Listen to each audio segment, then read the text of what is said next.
کہ آپ لوگ ہم سب جو خامخواہ کے غموں میں خامخواہ کی پریشانیوں میں جا رہے ہیں تو نہ جایا کریں، لائف کو انجوائے کریں. اللہ نے ہمیں اصل میں خوشیاں دی ہیں، ٹینشنیں تو صحابہ نے اٹھائی ہیں، سمجھ رہے ہو، پریشانیاں تو ان لوگوں نے اٹھائی ہیں، میدان جنگ میں کٹتے تھے، شہید ہوتے تھے، بھوک کے اس سے یہ حالت ہوتی تھی. قرآن کہتا ہے او مسکینا ذا متربہ، ایسے مسکین کو کھانا کھلاؤ جس کو بھوک نے اس کے پیٹ کو مٹی سے ملا دیا ہو، زمین پہ پڑ جاتے ہیں نا بھوک کی وجہ سے.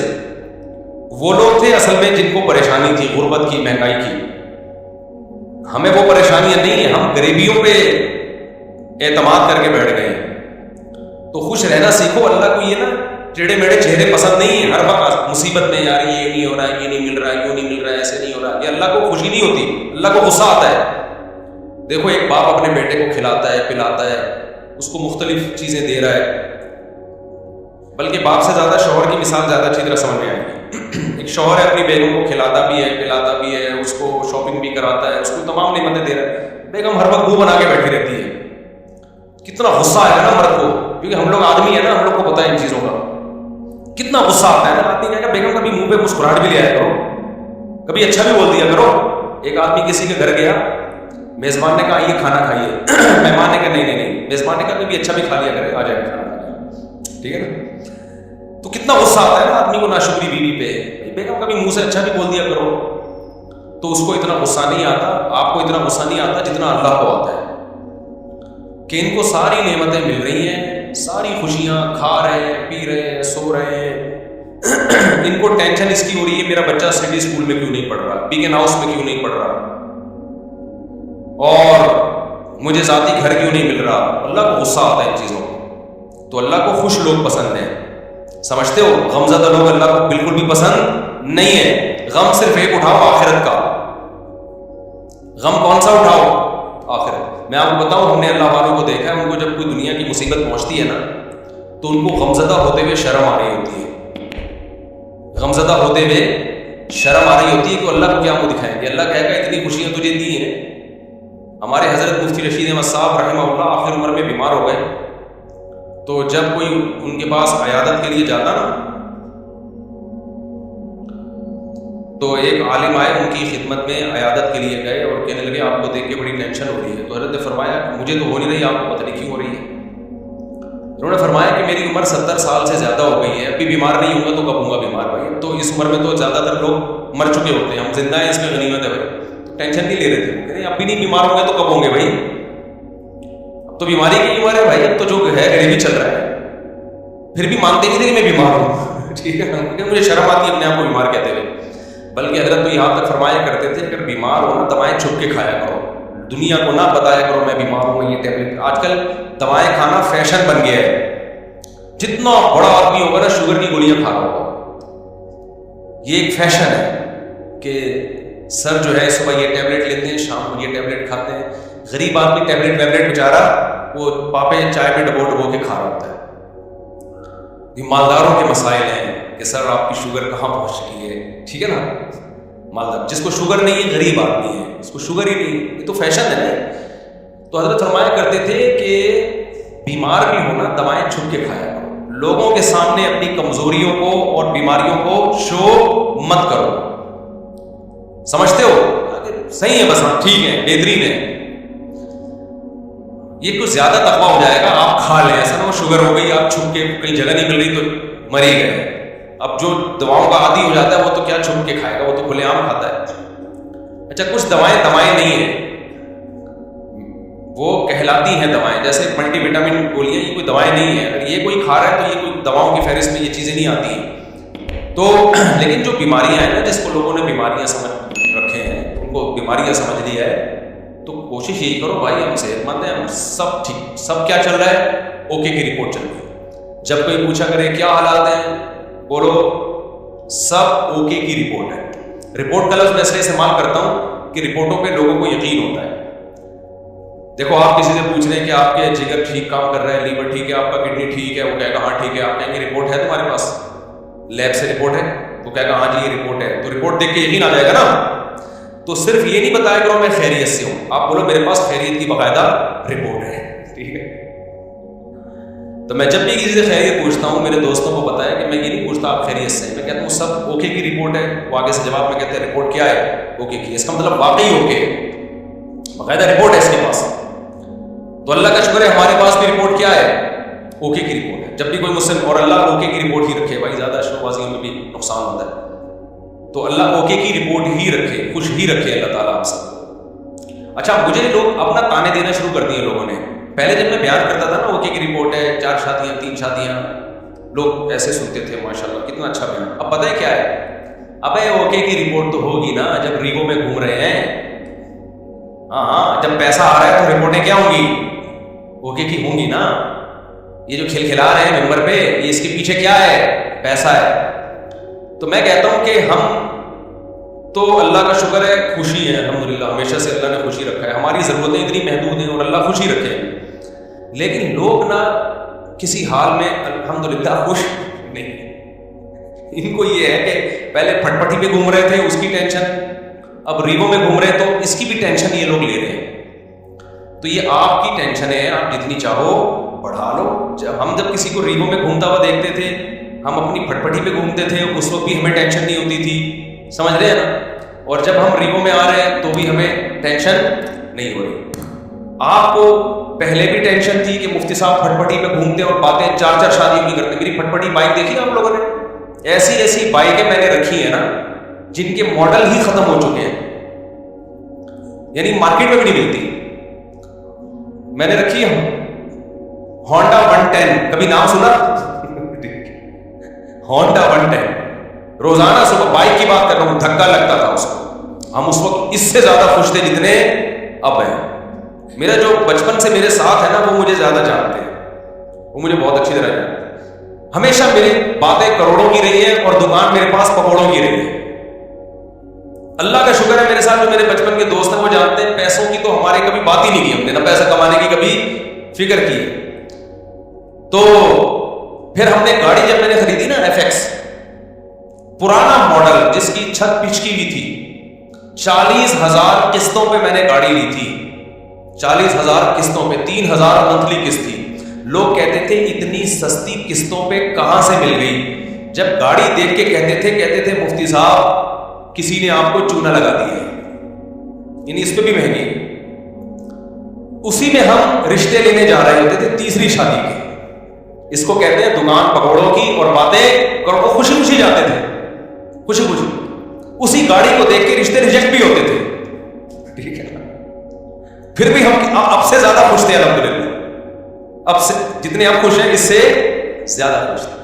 تو نہ FX میں ہم پریشان تھے. میں تو اس پہ خوش ہو رہا تھا, یار ہماری اوقات تو FX کی بھی نہیں ہے. 40,000 قسطوں پہ منتھلی تھی. وہ خریدی کیوں میں نے, میرے پاس سہراب موٹر سائیکل تھی. سہراب کا نام سنا؟ اچھا, اصل میں میرے پاس تھی GTO 125. میرے والد صاحب کا جب انتقال ہوا نا, پیسے ملے, ہم نے کہا گاڑی ہلکی نہیں رکھے. ہمارے شوق ہمیشہ سے بادشاہوں والے ہیں. اس وقت کراچی میں GTO 125 کاواساکی سے بہتر کوئی بائک نہیں ہوتی تھی. جو کراچی کے لوگ ہیں وہ جانتے ہیں, سب سے لگژری بائک یہی تھی. تو میں نے وہ خریدی تھی اور اس کو میں نے 20,000 کلومیٹر تک چلایا ہوگا کم از کم, کیونکہ 70 کلومیٹر تو جامعہ الرشید آنے جانے کی ڈرائیو تھی میری نیول کالونی سے. ایسی لگژری بائک ہم نے رکھی ہوئی تھی. پیسہ بچاتے نہیں تھے ہم, اس کی ٹنکی میں نہیں جو بھرنے میں پیسہ لگتا تھا. تو ہم نے ہمیشہ سے سوچا کیا ہے, اوپر ہی کا سوچا ہے. جس کو بچانے کی فکر ہوتی ہے نا, وہ مالدار بننے کا شوق ہوتا ہے, وہ ٹینشن لیتا ہے. ہمیں مالدار بننے کا شوق شروع سے الحمدللہ تھا ہی نہیں. ہم نے کہا جو ہے یار انجوائے کرو لائف, بیویاں بھی رکھو, بائکیں بھی رکھو, ٹھیک ہے نا, اور کھاؤ بھی اچھا. 3 چیزیں ہمیشہ سے خاندانی رکھنے کی کوشش کی ہے میں نے. ایک, شادی پہ خرچ کرو. دوسرا, خوراک ہمیشہ ٹائٹ ہے میری, ایسی خاندانی خوراک. بھائی زبان کی لذت جو ہے اس کا کوئی آلٹرنیٹ نہیں ہے. خوراک پہ کمپرومائز ہی نہیں کی, ہمیشہ اچھا کھایا الحمدللہ. میں کھاتا تھا نا مدرسے میں تو طلبہ سمجھتے تھے بڑا ہی لینڈ لارڈ ہے, قرضے مانگ رہے ہوتے تھے مجھ سے, قرضے. اور جس وقت جس چیز کا دل چاہا کھا لیا. جتنے پیسے ہیں نا کھا لو بس, ٹھیک ہے, بچانے کے کیا کرنا ہے یار. تو ہم نے بائک رکھی ہوئی تھی, جب میں پیٹرول ڈالتا تھا اس میں ٹینکی بھرنے میں ٹائم لگتا تھا. لوگ دیتے پتہ نہیں کون لینڈ لارڈ ہے, حالانکہ بس وہ پیٹرول ہی کے ٹوٹل پیسے ہیں. بچایا کچھ نہیں, کیونکہ ہمیں مالدار کرنے کا بالکل بھی شوق نہیں تھا. اسی طرح پھر کیا ہوا ہے کہ جب وہ ابا کی وراثت ملی، ہم نے GTO 125 خریدی اور پیسے کاروبار میں لگا دیے کہ چلو جی منتھلی ارننگ ہوگی، وہ میں نے واقعہ کئی بار سنا ہے، سارے پیسے کاروبار میں ڈوب گئے، لوگ الحمدللہ جس کو دیتا گیا وہ لے کے بھاگتے رہے الحمدللہ۔ اس کے پھر مجھے نتیجہ یہ نکلا کہ پراٹھے میں چھوڑ نہیں سکتا تھا تو بائک مجھے بیچنی پڑ گئی۔ سمجھ میں آ رہی ہے بات؟ اب خوراک میں اور بائک میں جب ٹکراؤ ہوگا تو بائک کو قربان کر دو، خوراک کو قربان مت کرو۔ اچھا بچے بھی تھے گھر میں، ان کے بھی خرچے تھے، بائک بیچ کے ہم نے سستی بائک خریدی سہراب، اب پتہ نہیں آتی اتوار بازار میں، ان سے پرانی۔ اب جب ہم نے سستی بائک خریدی اس کو لے کے ہم بھی گھومتے تھے، ہمارے دوست احباب بھی مفتی صاحب بائک چاہیے تھوڑی دیر کے لیے مل جائے گی، لے جا بھائی تو سستی بائک ہے جو چاہے لے جائے اس کو۔ وہ کیا ہوا، اس کا لاک ہی نہیں تھا، اتنی سستی تھی، تو وہ بھی چوری ہو گئی اللہ کے فضل سے۔ ایک دن مسجد میں کوئی نمازی بھائی آئے، انہوں نے دیکھا کہ یہ لاوارث بائک ہے اور اگنیشن اس کا لاک ہی نہیں ہوتا، تو وہ لے گئے اللہ کے فضل سے۔ نماز انہوں نے پڑھی، انہوں نے کہا اگلی نماز میں یہ گناہ معاف ہو جائے گا۔ میں جب آیا تو بائک ہی نہیں ہے۔ اب میں نے کہا یار اب میں گاڑی خریدوں گا۔ دکان پکوڑوں کی باتیں کون سی، یہ میں واقعات آپ کو موٹیویٹ کرنے کے لیے سنا رہا ہوں، اور جو لوگ مجھ پہ تانے کرتے ہیں نا میں ریمو مشین میں گھوم رہا ہے تو باتیں تو کرے گا ایسی، تو یہ موٹیویٹ کر رہا ہوں میں، ہر آدمی کا اپنا اسٹائل ہوتا ہے نا موٹیویٹ کرنے کا۔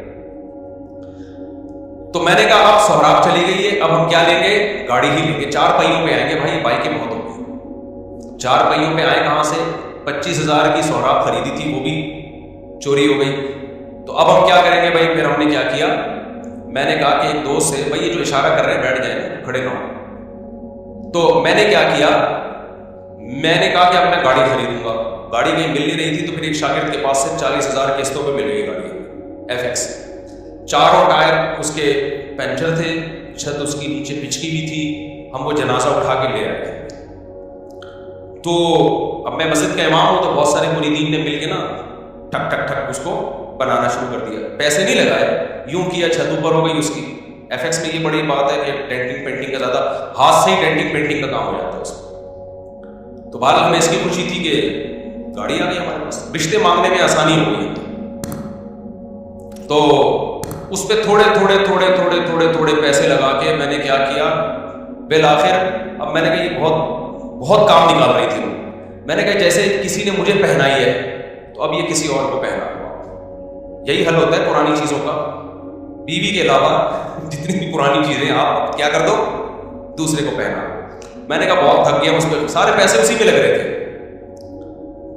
تو ہم اتوار بازار گئے، 80,000 میں پہنا دی ہم نے، اتنا اس پہ تھوڑا کر کے لگ چکا تھا کہ مجھے اس کے 80,000 مل گئے۔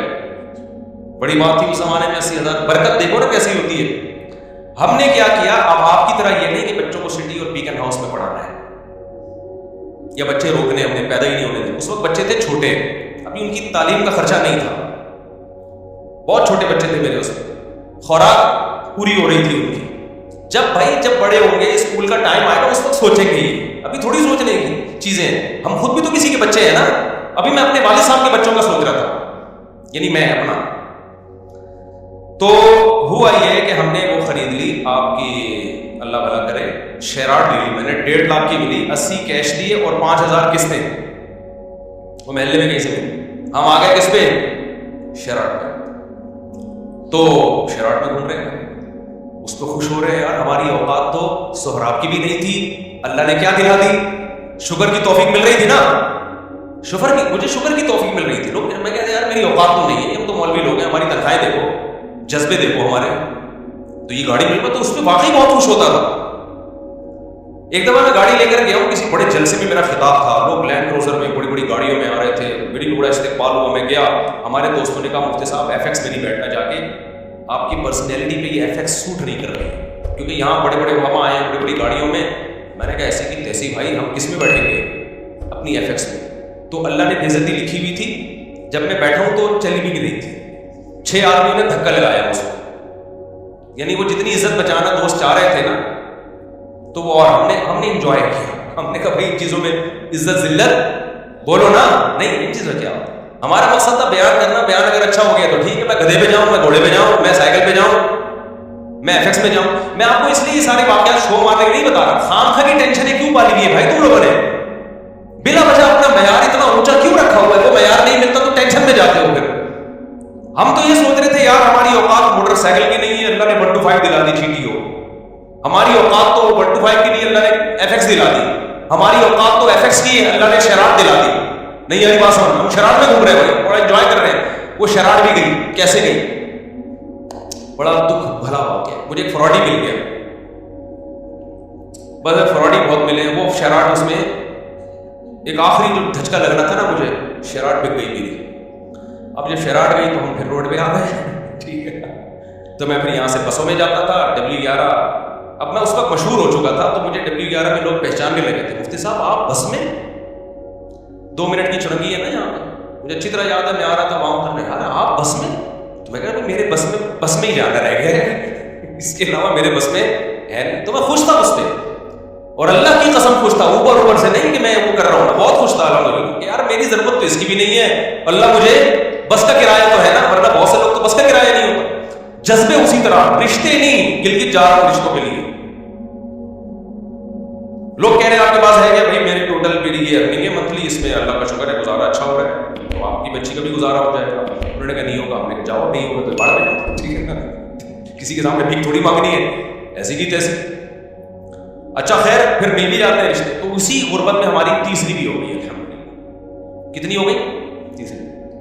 اچھا بھائی, تو ہمیں اس کی بھی خوشی کہ اوقات ہماری ایک کی بھی نہیں ہے, اور شادیاں کتنی ہو گئی, ہو جاتی ہیں, یہ میں آپ کی بھی ہو جائے گی, اور اچھے لوگ مل گئے مجھے. لیکن میں جیسے جیسے دیکھ رہا تھا کہ میری شادیاں ہو رہی ہیں, بچے پیدا ہو رہے ہیں, میری سورس آف انکم آٹومیٹیکلی بڑھ رہی ہے. ایسے ذرائع سے رزق مل رہا ہے جہاں سے تصور بھی نہیں تھا. ایسے ذرائع سے رزق مل رہا ہے جہاں سے تصور بھی نہیں ہے. اب میں ان کو واقعہ سناؤں, آپ کے ہوش اڑ جائیں گے. کیسے ذرائع سے ضرورتیں پوری ہو رہی ہیں, اسٹاک کچھ بھی نہیں ہو رہا, ایک ڈھیلا بھی جمع نہیں ہو رہا ہے, لیکن مجھے فکر نہیں ہے کہ کل کہاں سے کھاؤں گا, کل کہاں سے, اگلے مہینے. بھائی جب اب تک اللہ نے رکھا ہوا ہے نا, وہ آگے بھی ہو جائے گا. پھر ایک دن مجھے میرے گھر میں بڑا خرچہ آ گیا, ایک بڑا خرچہ. یعنی ڈاکٹر نے کہا ڈلیوری آپریشن سے ہوگی, آپریشن کے پیسے نہیں تھے میرے پاس. بچہ پیدا ہونے کا وقت آیا اور ڈاکٹر نے کہا بڑا آپریشن ہوگا, اور بڑے آپریشن میں اچھے خاصے پیسے لگ جاتے ہیں. وہ پیسے میرے پاس بولو نہیں تھے. سمجھتے ہو کہ نہیں سمجھتے؟ تو میں کیا کرتا بھائی, کوئی بات نہیں. سسرال سے فون آیا, پیسوں کی ضرورت تو نہیں ہے. میں نے کہا بالکل ضرورت نہیں ہے. دوست احباب نے کہا پیسوں کی ضرورت تو نہیں ہے. میں نے کہا بالکل بھی ضرورت نہیں ہے, میرے پاس پیسے ہیں کہاں سے, مجھے نہیں. پیسے دماغ لڑایا کہ کیا کروں. کوئی بات نہیں, گھر میں ایسی چیزیں ہوتی, بیچ دو اس کو یار. کیا خیال ہے بھائی گھر میں سب چیزیں بیچ دو یار, ابھی ضرورت پوری کرو. کوئی بات نہیں, پھٹے پہ سوئیں گے یار, کیا ہے اس میں. بھیک مانگنے سے بہتر ہے لوگوں کے سامنے اپنی غربت, اور بھیک مانگنے سے بہتر ہے پھٹے پہ سو جاؤ. صبح رات کی بچی کی, میں ایسے علماء کو جانتا تھا جن کی 2 بیویاں تھیں, سوکھی روٹی صبح قہوے پہ ڈبو کے کھا رہے تھے وہ. نہیں بات میرا خیال ہے سمجھ, ایسے غریب لوگ بھی میرے علم میں ہیں. تو ہم نے کہا یار ہم بھی کس پہ آ جائیں گے. تو اب میں نے غور لڑایا تو مجھے ایک بکری نظر آئی اپنی, ایک اضافی. میں اس کے پاس گیا, اس سے میں نے معذرت کی. وہ ایک اضافی چیز تھی, اس کی طرف دماغ نہیں آ رہا تھا. میں نے کہا میں آپ سے معذرت چاہتا ہوں, آپ کو بھیٹ چڑھانا پڑ گیا مجھے. سمجھ میں آ رہی ہے؟ اللہ کا کرنا یہ ہوا کہ ہمارے ایک دوست آئے, بہت ہی قریبی جگری دوست. انہوں نے مجھے کچھ پیسے قرض میں دے دیے بغیر مانگے. ان کو پتا تھا کہ مفتی صاحب کا ابھی کیس ہے, ابھی اچانک ان کے لیے پیسوں کا انتظام کرنا مشکل ہوگا. وہ آئے, انہوں نے مجھے پیسے دیے. تو میں نے کہا بھائی میرا تو یہ تھا کہ کل بکری بیچوں گا, اور یہ اپنے گھر کے سارا سامان بیچ کے, جو بھی بک سکتا ہے بیچ کے میں ان کے قرض ادا کر دوں گا. تو وہ مجھے خود دے کے چلے گئے. وہ معاملہ تو نمٹ گیا, بچہ ہو گیا الحمدللہ. وہ بچہ ماشاء اللہ اچھا کتا ہے, قرآن تو بڑا ہو گیا. اس کو نہیں پتا, اس کو بھی یہ واقعہ نہیں پتا کہ تو کیسے پیدا ہو گیا. گھر والوں کو بھی نہیں پتا, یہ بھی بتا, میرے گھر والوں کو بھی معلوم, میرے سسرال کو بھی پتا نہیں. یہ پہلی دفعہ میں آپ کے سامنے شیئر کر رہا ہوں, اور یہ بھی اس لیے شیئر کر رہا ہوں کہ لوگ بہت تانے دیتے ہیں آج کل نا, الٹی الٹی باتیں بہت کر رہے ہیں میرے خلاف. تو میں نے کیا کیا, وہ ایک صاحب ہمارے قریبی دوست تھے. یہ نہیں کہ ان کے سامنے میں کہ پیسے ہی نہیں ہیں, یوں ہے یار. بعض دفعہ پیسے آدمی ایسے نہیں مانگ رہا ہوتا, رونا شروع کر دیتا ہے, اس سے اگلا خود ہی سمجھ جاتا ہے کہ پیسے نہیں. خیر جی, انہوں نے مجھے لون دیا, قرضہ, کہ کل دے دینا. اچھا قرضہ بھی ایسا کہ میں نے کہا کل میں دے دوں گا. جب انہوں نے بہت اصرار کیا, میں نے کہا ٹھیک ہے, فوری تو جمع کرا رہے. کل میرا یہی تھا, اگلے دن کیا ہوا ہے کہ میں نے کہا بکری بھی اور یہ سب چیزیں بیچنے کے لیے میں نے بات کی، وہ میرے پاس آئے اور میں نے کہا آپ کا قرضہ آپ کو انشاءاللہ مغرب تک مل جائے گا واپس. انہوں نے کہا وہ سب مجھے نہیں چاہیے. وہ دوست تھا، کہتا میں نے کبھی آپ کو کوئی گفٹ نہیں دیا، یہ میری طرف سے گفٹ ہے. میں نے کہا بھائی آپ کو واپس لینا پڑے گا. کیا میں کسی کا باپ بھی نہیں دے سکتا، نہیں لوں گا واپس. میں اندر سے جتنا خوش ہو رہا تھا یہ میں جانتا ہوں، اور کون جانتا ہے؟ اللہ جانتا ہے. اندر سے جو میں خوش ہو رہا تھا نا کہ میری اتنی بڑی ٹینشن اس نے کیا کر دی، دور کر دی. اور ایک ایسے آدمی نے جس سے کبھی گفٹ اور تحفے تحائف کا کوئی لین دین زندگی میں رہا ہی نہیں ہے. یعنی ایسا ہوتا ہے نا کہ بعض لوگ ہوتے ہیں جو تبادلے چل رہے ہوتے ہیں، ایک ایسا آدمی. تو میں اس کو بار بار اصرار کیا. اب کیا ہوا ہے کہ میرا دل تو چاہا کہ میں بے تحاشا شکر ادا کروں اس کا، لیکن میں نے شکر بھی زیادہ ادا نہیں کیا. پوچھو کیوں؟ اگر میں اپنی خوشی کا اظہار کرتا نا اس کے سامنے کہ میں بہت خوش ہوں، اس کے ذہن میں یہ بات آتی کہ یہ بیچارہ بہت غریب ہے تبھی اتنا خوش ہو رہا ہے. پتہ نا اتنی رقم پہ کوئی اتنا زیادہ خوش بولتے کیوں نہیں ہے. میں سمجھا پا رہا ہوں اپنی نارملی شکریہ ادا کیا میں نے، دعائیں بہت کی پھر اس کے لیے اللہ سے گڑ گڑا کہ اللہ اس نے میری اتنی بڑی ٹینشن دور کر دی تو اس کے مال میں برکت دے، اس کے رزق میں برکت دے. اس کو کیا پتا کہ اس نے میرے ساتھ کیا. لیکن میں نے اس کا زبان سے زیادہ شکریہ ادا نہیں کیا، کیونکہ آپ کسی کو ایک اماؤنٹ دیں اور وہ بچھا چلا جائے، اس کے دل میں آ سکتا ہے کہ لالچ پیدا ہو گئی، یہ دوبارہ بھی نکلوانا چاہ رہے ہیں. اس کے دل میں آ سکتا ہے اچھا یار ہمیں تو پتہ نہیں تھا کہ مالی حالات اتنے خراب چل رہے ہیں، یہ اتنی سی رقم پہ اتنا خوش ہو جائیں گے. لیکن میں نے دعائیں اس کے لیے بہت، جب اللہ نے میری مالی حالات اچھے کر دیے، بہت اچھے حالات ہیں، پھر میں نے اس کو یہ واقعہ سنایا. میں نے کہا آپ نے جو 12 سال پہلے میرے ساتھ تعاون کیا تھا نا، آپ کو نہیں پتا تھا آپ نے کتنی بڑی خدمت کی، لیکن میں نے اتنی دیر آپ کے لیے بیٹھ کے دعائیں مانگی، اتنا بڑا احسان کیا آپ نے میرے اوپر. میں نے کہا اس وقت میں نے اس لیے شو نہیں کیا کہ آپ سمجھتے پتہ نہیں یار یہ کیا چل رہا ہے مارکیٹ میں، سمجھتا ہے کہ نہیں سمجھتا ہے. تو ایسے ہماری زندگی میں بہت کچھ آتا رہا. بہت سے رشتے ہمارے ریجیکٹ ہو گئے کہ اتنا تولہ سونا اتنا. ہم نے کہا جاؤ اتنے تولے سونا. انہوں نے کہا قرض لے لے. میں نے کہا جب بچہ بیمار تھا تو ہم نے قرض نہیں لیا یار، تو ہم اب شادی کرتے ہوئے قرض لیتا ہوا اچھا لگے گا کہ لوگ بولیں گے ہماری ایک نہیں ہو رہی ہے، چوتھی کے لیے قرضے مانگ رہے ہیں. یہ تو عیاشی ہے نا، وہ یہ ٹھیک ہے نہیں ہوئی. تو بھائی ہم نے اس طرح سے اللہ کا شکر ہے زندگی گزاری. میں نہیں کہہ رہا کہ ہم سے کبھی کوئی اس بارے میں ہو سکتا ہے کچھ استغنا کے خلاف کام ہو گئے ہو تو، لیکن مقصد آپ کو بتانے کا یہ ہے کہ ہم اس وقت بھی خوش تھے، اس وقت بھی خوش تھے. اول تو میں کہتا ہوں ڈاکٹروں کے پاس آپ ایسے ہاسپٹل میں لے کے کیوں جا رہے ہو بچوں کو جہاں آپریشن ہوتا ہے؟ یہ بڑا مسئلہ آج کل ڈاکٹروں نے بنا دیا، یہ خرچہ خامخواہ کے ذمہ لگا دیا. خیر بچے بڑے ہوتے گئے تو سارے خرچے پورے ہوتے گئے الحمدللہ. اب رپورٹ جو چل رہی ہے 15.16 کی رپورٹ چل رہی ہے تو اب تک بھی سارے خرچے پورے ہو رہے ہیں. اور پھر چوتھی تو میری اب ہوئی ہے نا. لوگ کہتے ہیں اب تو ملک ریو میں گھوم رہے ہیں تو شادیاں تو ہوں گی. بھائی 3 جو تھی وہ اس حالت میں تھوڑی تھی. تو جب آپ بچانے کی فکر کرتے ہو، دولت مند بننے کی کوشش کرتے ہو تو اسٹریس میں جاتے ہو. آپ کی بیسک ضرورتیں پوری ہوتی رہیں، خوش رہو، اللہ مزید پوری کرتا رہے گا. خوشیاں آتی رہیں گی، ٹینشنیں ختم ہوتی رہیں گی. اور میں اب بھی لوگوں کو کہتا ہوں کہ یہ جو میرے حالات ہیں کسی بھی وقت تبدیل بھی ہو سکتے ہیں. ایسی حالت اللہ کر دے، آزمائش میں ڈال دے کہ کھانے کو روٹی نہ رہے. اللہ بچائے ہمیں ایسی آزمائش، لیکن ہو سکتا ہے. پھر اس پہ یہ کوئی نہیں کہے کہ اچھا اتنی شادیاں اتنے بچے کھانے کو روٹی نہیں ہے. کوئی بات نہیں، ایک بچے میں بھی اللہ روزی چھین سکتا ہے اور 20 بچوں میں بھی اللہ روزی چھین سکتا ہے. آپ کو اللہ پہ یہ ایمان رکھنا ہے کہ رزق کا تعلق اولاد کے ہونے یا نہ ہونے سے، بیویوں کے ہونے یا نہ ہونے سے نہیں ہے. ہم نے ایسے لوگ بھی دیکھے 4 بیویاں خوش ہیں، اور ایسے بھی دیکھیں ایک بیوی کو کھلانے کے پیسے نہیں ہیں. اور ایسے کنوارے بھی دیکھیں کہ شادی نہیں کرتے پیسہ بچانے کے لیے، پھر بھی دیوالیہ ہو گیا ہوگا. تو اللہ اگر عذاب دینا چاہے گا ایک بچے کو ٹینشن بنا دے گا، اس کے کھلانے کے پیسے نہیں ہوں گے، اور کھلانے پہ آئے گا تو درجنوں بچوں کو بھی لگژری لائف دے دو گے تو کبھی نسل مت روکو یہ سوچ کے کہ میں کھلاؤں گا کہاں سے. یہ پیغام ہے جو میں نے دینے کے لیے نا اتنی لمبی کہانی سنائی ہے. آپ یہ سچی کہانی ہے، یہ جھوٹی کہانی نہیں. کہ اس دور میں مجھے یاد ہے میرے پاس کمپنیوں کے اونر آتے تھے کہ آپ اپنا نام دے دیں اور ہم آپ کو اتنے % کمیشن دیں گے. صرف نام دے دیں.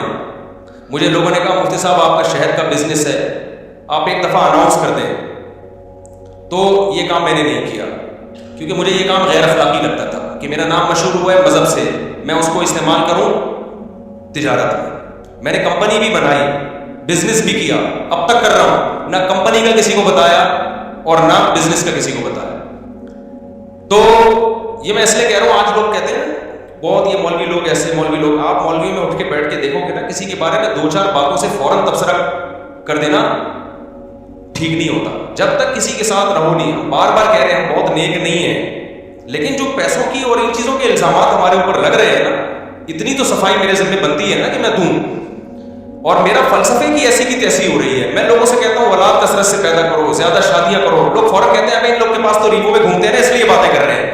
اور بھائی جب ہمیں باتیں کر رہے تھے ہمارے پاس رکشے کے پیسے نہیں تھے، اور اس وقت ہماری اولادیں بھی تھیں، بیویاں بھی تھیں. تو مجھے اس پہ غصہ آتا ہے کہ میری ساری جو 20 سال کی محنت ہے نا، وہ لوگ 2 جملوں میں کیا کر دیتے ہیں، اڑا دیتے ہیں. تو پیسہ بھی اس میں، اولاد کی کثرت میں پیسے کا کوئی دخل نہیں ہے. تبھی تو دیکھو جتنا پیسہ ہوگا 2 بچوں کے درمیان وفا اتنا ہی زیادہ ہوگا.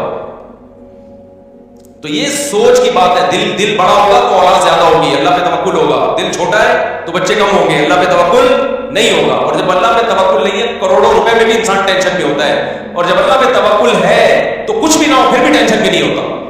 اس چیز کو سمجھنے کی ضرورت ہے. سمجھتے ہو؟ اچھا بھائی، اور یہ وہ ٹینشن ہے جو میں بار بار کہتا ہوں، اس ٹینشن میں تمہیں ثواب بالکل بھی نہیں مل رہا. اللہ کو غصہ آ رہا ہے. اتنی نعمتیں دی ہوئی ہیں. جب پیدا ہوا تھا کم وقت ماں کی چھاتیوں میں دودھ پیدا کر دیا، یہ بتانے کے لیے کہ میں تیری پیدائش سے غافل نہیں ہوں، مجھے سب پتا ہے کہ تجھے کیا ضرورت ہے. اتنی بڑی نشانی دیکھ کے بھی تو ٹینشن لیتا ہے کہ پتہ نہیں میرا کیا ہوگا. پھر اللہ کو غصہ آتا ہے، اور اللہ کا غصہ آنا پھر بجائے آپ کو ڈبل نقصان، ایک ٹینشن کا نقصان، ایک اللہ کے غضب کو دعوت دینے کا نقصان. اس لیے خوش رہا کرو. ٹینشن صرف ایک ہی پالو، آخرت میں بنے گا کیا. صحیح ہے نا؟ اچھا، اس مضمون کو میں مکمل کرنے کے لیے کہتا ہوں، بعض دفعہ طبعی طور پر کسی چھوٹے سے حادثے پہ ٹینشن ہوتی ہے. دیکھو ٹینشن کی 2 قسمیں ہیں، ایک عقلی اور ایک طبعی. اس کو سمجھنے کی ضرورت ہے. آپ کہہ سکتے ہو کسی بزرگ کو کوئی چھوٹی سی پریشانی آئی، وہ پریشان ہو گئے. آپ کو ہم نے تو سنا ہے کہ بزرگوں کو تو پریشانی نہیں ہوتی، وہ تو آخرت ہی کی پریشانی لیتے ہیں، دنیا کی نہیں ہوتی. دیکھو وقتی اور عارضی طور پر انسان کو غم ہوتا ہے، اس کو کہتے ہیں طبعی غم. یہ انسان کے بس میں نہیں ہے. مثال کے طور پر آپ کے 6 بچے ہیں، ایک مر جائے تو ہم تو ہوگا نا. اب اصولی طور پر تو آپ کو خوش ہونا چاہیے کہ 5 بچے ہوئے ہیں نا، ابھی بھی میں بے اولاد تو نہیں ہوں، اللہ نے اولادیں دی ہیں مجھے. لیکن وقتی طور پر غم ہوتا ہے، یہ طبعی غم ہوتا ہے، یہ برا نہیں ہے، یہ ہر انسان کو ہوتا ہے. برا غم وہ ہے جو عقل سے ہو. دنیا داروں کو جو آج غم ہو رہے ہیں نا، وہ سمجھتے ہیں ہم اس غم میں برحق ہیں، یہ غم ہونا چاہیے. یعنی ان کی عقل کہہ رہی ہوتی تم ٹھیک غم زدہ ہونا چاہیے. یہ غلط ہے. عقل کہے کہ یہ غم بنتا نہیں ہے، اور طبیعت کہے بھائی میں مجبور ہوں اس لیے ہو رہا ہے، تو وہ تھوڑے بہت جلدی غم پہ قابو پا لیتا ہے انسان. ایک مثال سے بات سمجھاتا ہوں. دیکھو آپ کو ڈیفینس میں 2000 گز کا بنگلہ تھا، آپ کا لگژری لائف تھی، وہ بنگلہ چھن گیا، آپ 1000 گز کے بنگلے پر آ گئے. اصولی طور پر تو اب بھی خوش ہونا چاہیے نا یار، 1000 گز کا بھی تو کم نہیں ہے. لیکن دیندار آدمی کو بھی 1-2 دن کے لیے، 2-4 دن کے لیے وقتی طور پہ ٹینشن ہوگی. وہ ٹینشن اس کی ہوگی، وہ لگژری لائف میں تھوڑی سی کیا آ گئی ہے کمی. تو ظاہر ہے جب عادت چینج ہوتی تھوڑا سا غم تو ہوتا ہے. لیکن عقل کہے گی بھائی غم کرنے کا ہے نہیں، تجھے ابھی بھی تو 900 سے اچھا ہے نا. تو وہ عقل کیا کرے گی، اس طبعی غم پہ قابو پا لے گی، 2-4 دن 6 دن میں ریلیکس ہو جائے. تو یہ طبعی غم وقتی طور پر یہ دینداروں کو بھی ہوتا ہے، یہ سب کو ہوتا ہے، یہ پیغمبروں کو بھی ہوتا تھا. دنیا دار کو کیا ہوتا ہے، اس کی عقل کہتی ہے کہ میرے ساتھ غلط ہوا ہے. میں 2000 میں رہتا تھا، میں 1000 کا بندہ نہیں ہوں، یہ میری انسلٹ ہے، میری توہین ہے. اس کی عقل کہہ رہی ہوتی تیری انسلٹ ہوئی ہے، تیری توہین ہوئی ہے، تیرے ساتھ غلط ہوا ہے. اس کی عقل اس کے طبعی غم کو قابو نہیں پاتی، بلکہ اس کے طبعی غم کو اور زیادہ بڑھاتی ہے. اس سے پھر ڈپریشن میں جائے گا، خودکشی کی طرف جائے گا. تو یہ طبعی تو وقتی طور پر یہ طبعی طور پہ محبت بھی ہوتی ہے انسان کو، غم بھی ہوتا ہے. تو یہ شریعت میں برا نہیں ہے، کیونکہ یہ غیر اختیاری ہے. سمجھتے ہو کہ نہیں سمجھتے ہو؟